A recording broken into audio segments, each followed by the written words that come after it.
Simon, we've come to have a walk today for celebrating World Mental Health Day and the impact that having a conversation with someone and having a walk with someone can have. So tell us a little bit about your story. So my background's military. I served 13 years in the army. My first operational tour as a 20-year-old was in Kosovo, and obviously there was a lot that we witnessed out there that left a lot of damage mentally and psychologically. And because I didn't deal with that, I then served in Iraq and I was physically injured. I was shot by a sniper and I lost my left eye totally and 75% of right that side of my right eye was just gone. And as you can imagine, trying to deal with all of that at one point, it broke me. It took me to a place I didn't want to go to. You know, there was a lot of dark days. And through talking, through being around people, through the support I've had, I've been able to sort of confront those demons, challenge those demons, and now I'm in a place where, although I have a poor mental health diagnosis in PTSD, I'm also very functional with it, understand it, and I'm able to move forward and support others. And like you say, when we talk about World Mental Health Day and going for a walk and talking, there's some of the key aspects: being out in the fresh air, green space, and not just speaking, but being heard. Yeah, and then you attend one of our programs that we run at the Health and Wellbeing Department with the Foundation around veteran support. How do you find that program helps you?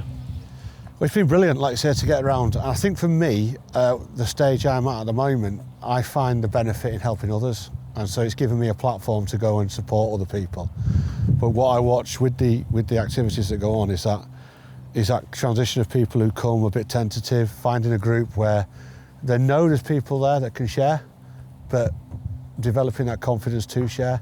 So, you know, you always get people turn up a bit quiet, and then the more they turn up, the more they engage, the more they support, the more they talk. And like you say, and even now you'll have a conversation with someone and you'll think, yeah, I've been there, I've done that. Or you think, you know what, I've been struggling with that as well. And just finding that common ground to talk to someone in a constructive, meaningful manner, but also that camaraderie and a bit of fun and a bit of laugh. It's not all dark and meaningful there. You know, there's a lot of banter, there's a lot of fun, there's a lot of happiness goes on as well. And having that mix in just one place is so beneficial. And I find it incredibly useful to have that little breakout from my own life to go and do that.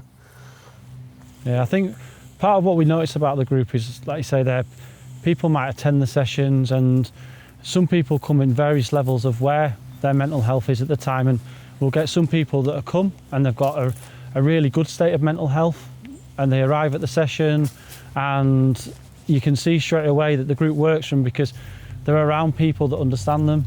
And then we'll see some other people that might come that might be struggling with their mental health. And I think the big thing around mental health and mental health awareness is that it's not just people that are struggling that have mental health. We all have it, and sometimes we might have really good mental health, like we might have physical health, and sometimes people might be struggling and have bad mental health. And I think the difference in that is something that we always need to be aware of as well, and how we can sometimes, when our mental health's not great, different things that we can do to support it and make it better. Yeah, I mean, that's completely the point. It's happening all the time. It's just you're at different levels, and I think, you know, sometimes when you're in a good place you can help others, sometimes in a bad place you just need someone to listen. And to have that safe place where someone can listen makes a massive difference, because you can get it off your chest, you can discuss it. It's okay to have a bad day. You know, we all have a bad day, we all have a bad sort of period. I think what we need to understand is when that bad day turns into a week, and when that week turns into a month, you know, things can escalate really, really quickly. And that's the beauty, again, of having a regular meeting opportunity, because with it being so regular, that can be identified. I think if you leave it too long, you'll miss that change. And so that again provides that security and safety that, you know, there's always someone there who goes, hang on a minute, are you all right? But it's not a greeting, it's a genuine question. And that makes a huge difference when you realise that are you all right is a question, not a greeting. Yeah, and I think there's a great bit around that question, are you okay? Because a lot of the time when someone asks you if you're okay, your initial response is, yeah, I'm all right, I'm okay. And I think there's a great thing around asking someone twice if they're okay. Because that second answer, if you ask someone twice, that second answer, you'll normally come back with a little bit more of an honest answer from people. And then that builds into a bigger conversation. If someone says, well, actually, this has gone on, or actually, my car broke down last week, or actually, I'm having a little bit of trouble at home, then these can lead to more conversations. And I think a lot of the groups that we run at the foundation, what we find is that if someone is struggling with someone, there might be someone else in that room that's had a similar experience. And actually that similar experience can then help that person get advice, it can help support that person, it can help build that person's self-esteem, knowing that they're not the only person when they might feel like it, but they're not the only person that's having that trouble at the time. Yeah, I mean, there's two great points there. Like you say, answering the question, I mean, the massive indicator, someone goes, I'm fine, you know, and the joke sort of answer to what fine means in the psychological world is fragile, insecure, neurotic and emotional. So, you know, when someone says fine to me, I'm kind of, that always triggers me to listen. But the other thing you say about, like you say, being in someone else's shoes, I think when you feel you're breaking ground, it's a really hard thing to do. If you think I'm the first person to ever do this, that instantly puts a psychological barrier up to say how hard something is. But once you realise you're not the first person to do this, all of a sudden, you know, it triggers this ability to know that something's possible. And knowing that something's possible is the first step to actually achieving, I think, because once you know it can be done, you'll put a lot more effort and focus into doing it.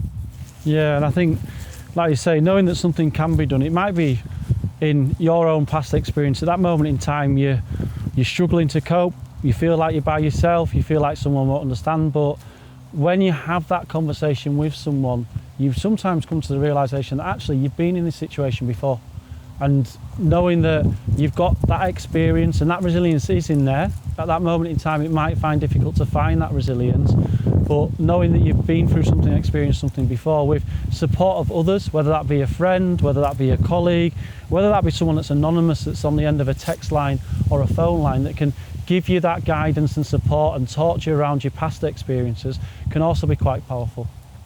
Yeah, knowledge of success is brilliant, because a number of people that I speak to at different places that, you know, and there's always certain statements that always resonate with me. It's like all-encompassing terms, no one's ever done this, I could never do that, I've never been able to. But as soon as you delve into that all-encompassing statement and challenge it, you then realise that they realise themselves, oh, actually I've done that before, but it was a long time ago and I've forgotten.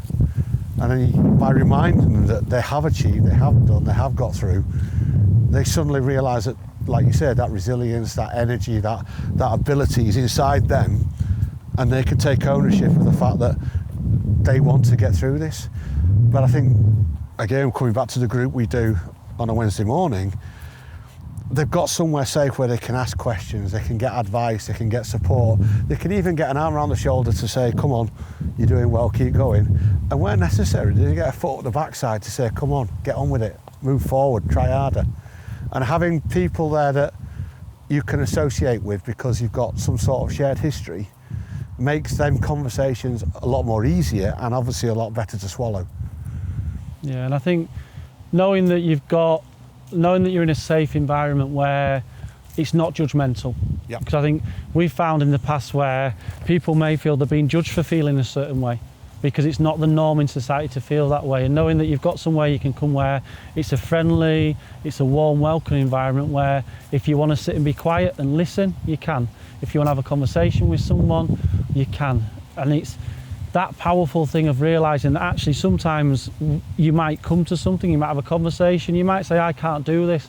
But actually the person on the other end of that conversation might say, well, that's okay if we can't do it, because we might not have to do that yet. And knowing that someone's going to listen to you and empathise and help with that support, it's really good. And what we've found in the stuff that we do at the foundation around sort of wellbeing support and mental health is that once someone comes in and feels settled, then they open up a lot more, because in that environment and you feel comfortable, you trust people to talk more. Yeah, you do. And the other thing as well is you start to understand that you don't have to win every battle. Sometimes that chase for perfection, that chase to get everything done, everything right, can actually be one of the things that's dragging you back, because that fear of failure. But actually, when you're around a group like that and you can say, well, you don't have to do that today, you don't have to, actually, that's not important. let's focus on what's important. Let's talk about what is actually going to be worthwhile. I mean, my mantra's always been get up or give up. But I accept the fact that sometimes giving up is the right answer. I'm not one of these people that says you have to move forward, you have to achieve, you have to do this. No, sometimes, you know what? Sometimes you have to accept that's not for you and choose a different path. And I think when you're comfortable with doing that, that actually gives you that sort of thing to go more focused on doing the things that make you live, make you happy. I know we've talked before in the past, and I always say there's no point in existing if you're not living. So get out there, find something that makes you smile, find something that makes you happy, find something that gives you that joy at the end of the day, that you're grateful for the fact that we're here. Like I say, we're in this fantastic setting, with this amazing club. What a great day to be alive. What a great sort of feeling I'm having today, being somewhere special like this, and actually being able to talk about something I'm passionate about supporting people with. Yeah, and I think one of the walking with you now, we're talking about some subjects that I've struggled with in my past, and I think walking side by side with someone it's a lot easier sometimes to have a conversation, and it feels a lot easier than having to sit across from someone and feel like the person's eyes are judging you, or feeling like what you're talking about, they might not be fully taking it in, because you might be in a place where actually just being side by side and sharing a conversation, a lot of those things that we might view as judgmental are taken away. So walking next to someone and having a conversation with someone feels a lot easier than having to maybe go and sit across from a desk or sit in a room where there's various people's eyes on you, and it takes a lot of that pressure away. And I think the powerful thing about walking and talking is that actually you can solve a lot of problems in just a small space of time by sharing that conversation. Yeah, like you said, as you say, sitting in an office, chair between you, table between you, physical barriers do have a psychological impact. At the moment, we've got a shared experience. We're both doing the same thing, so we've automatically got something in common, which, like I say, helps that side of things. But the other thing is, you're outside in the fresh air. There's very, very few distractions, and so you can concentrate on what someone's saying. You can listen to them. That is your point of focus. Living and being in the moment with that individual means that you understand what they're saying more, and you react in a more understanding and positive manner. And then more, like you said, that honesty just leaks out, because there's no distractions, there's nothing that you're trying to hide from. You're just out here, in this open space, other than the lawnmower, that's about it, you know what I mean? Yeah, no, definitely. And I think what we found within sort of the setting that we have at Ellen Road and we have in the foundation is a lot of people come to us because they're Leeds United supporters, and sometimes the group that they might attend might not be the right group for them, but there's often another group or another session, or through conversations we've had in the past with participants that have come, new ideas have formed. So I think it's also being aware that if you come to something that's not quite for you, then there's always conversations to have around how we can shape things that we want to do and deliver. And sometimes the best ideas can be formed over a cup of tea and a coffee, which we found on a Wednesday morning. Yeah. And that's the thing, it's that variety of options and opportunities. As you say, sitting and having a coffee might not suit someone. Going out for a walk might not suit someone. So you've got different opportunities of whether you can sit, relax and chat in a group, you can do things individually, you can be active, you can be sort of static. And it's almost like going into a pick and mix shelf and choosing the opportunities that suit you, the groups you want to be associated with, the groups you want to work with, the groups you connect with. And if we go back a few years and we think about COVID taught us a very valuable lesson. We're pack animals. We don't like to be alone. We like to be in communication with others. We like to feel like we're part of a group, that we fit in somewhere. And that's the beauty of what's going on here, is that there is a safe space for everyone. It just might not be the space they think it is. Just going back to sort of your own experience, Simon, I think what I've learnt a lot from you is actually that through adversity you can come out a lot stronger, and you can also help others as well. And I think from a lot of the work you do now through your lived experience, I've seen what a difference actually sharing your own experiences can have, and that powerful impact it can have on other people. Yeah, and it was completely accidental. I remember talking to a friend of mine about rehab, and we're going through some of the bits and pieces I've done, groups I've worked with, and I just said it was selfish. Everything I did was to fix me. There was a very selfish intent at the beginning, but then as I started to understand more about who I was, and actually found that helping others helped me, I wanted to be more involved. I wanted to find more groups that I could support because it made me feel value in my own being, gave me focus and purpose, and that's something now that, yeah, it makes me feel good. And that's why, even though I found myself in a much better place than I was, 18 years ago, I feel that I've still got a little bit to give back, and I feel that every time I give something back, I get something in return.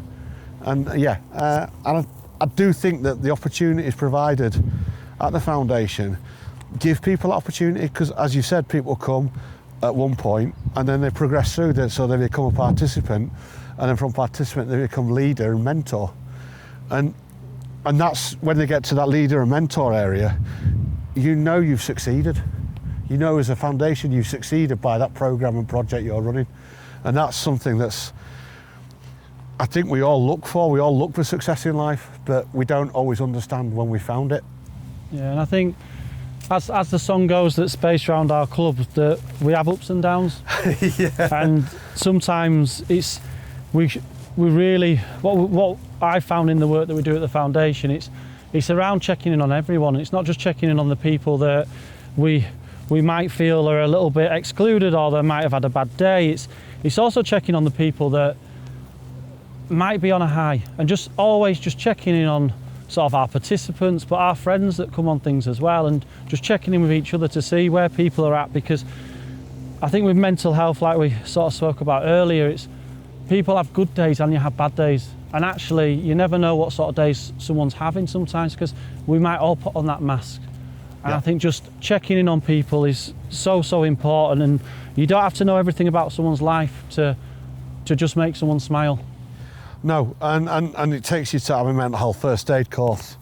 They talk about the smart aleck, ask and mean it, listen without judgment, explore and explain opportunities to change, and then check that someone's doing it. That check is so important, because without that, the other three stages are irrelevant. And I think, again, I'll go back to this point of having a regular safe space to go. That check is so much easier, because a phone call, people can lie for 10 minutes on a phone.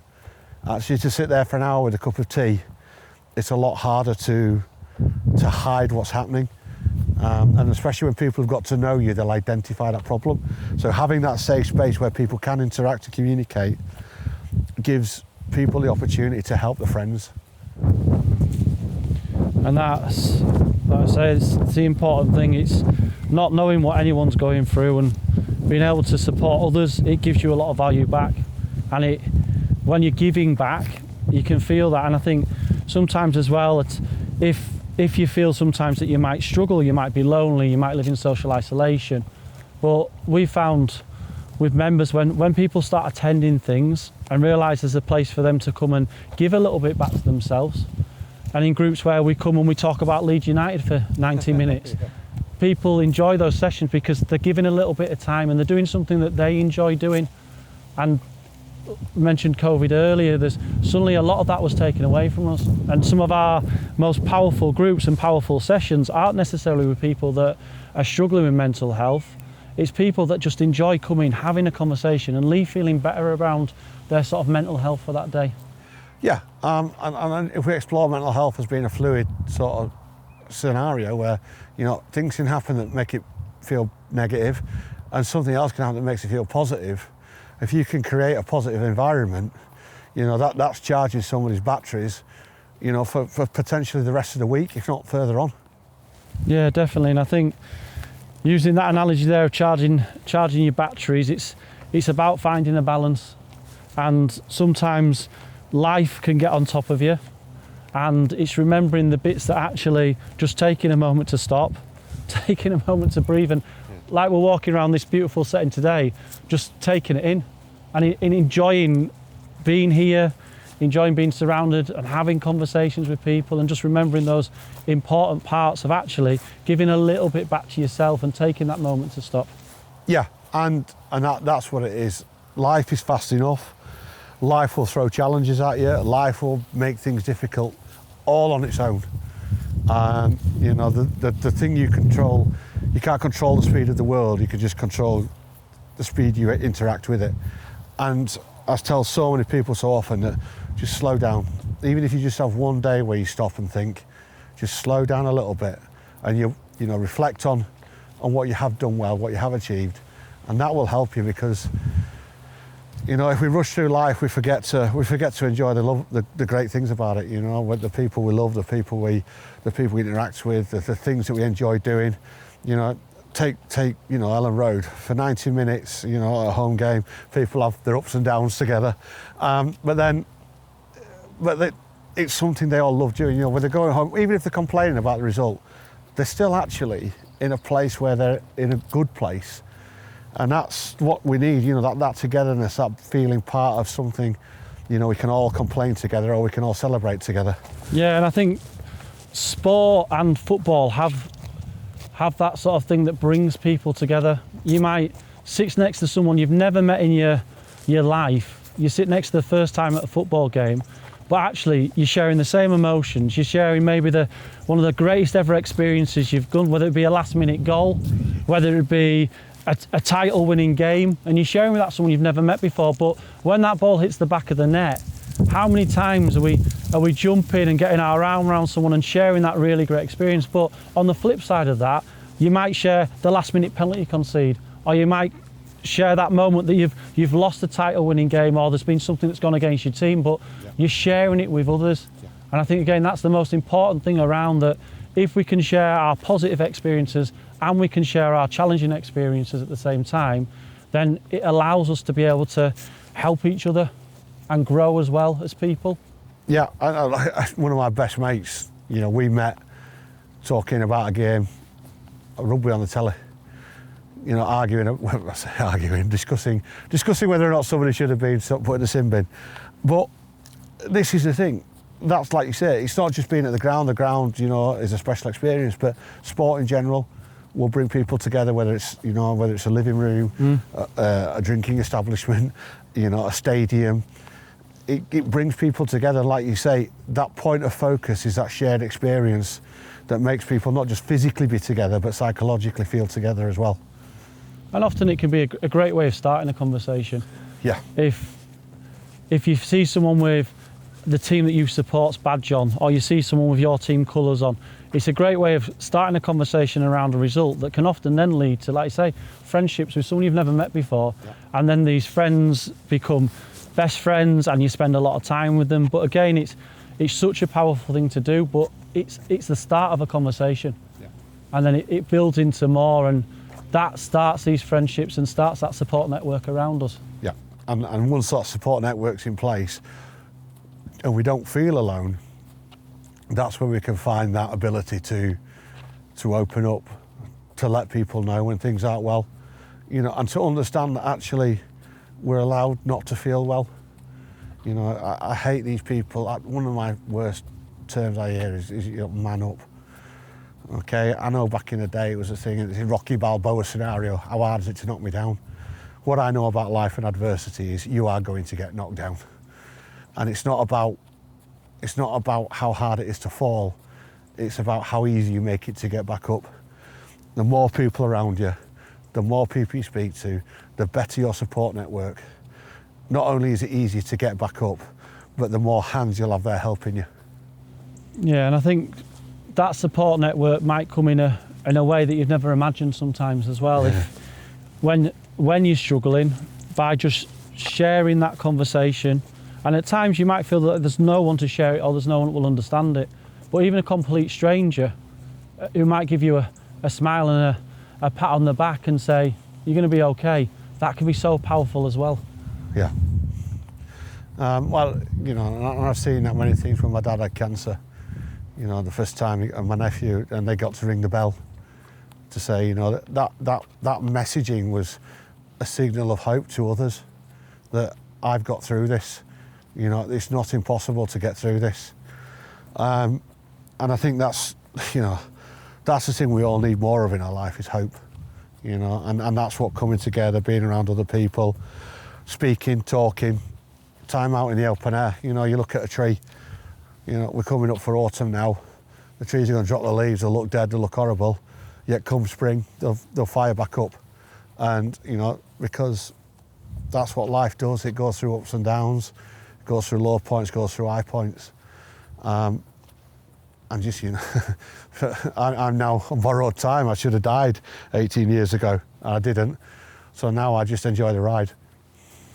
Yeah, and I think that's a powerful message probably to finish this chat on, Simon, that you've someone that's had an experience where you may have looked at it as a real negative, but you found positives in it, and now you're enjoying every opportunity you get, because like you say, 18 years ago, you might not have been here. Yeah. And thankfully you are, and we've shared a nice walk and a talk there, mate, but thank you for sharing your experience. Just say. It's been a pleasure.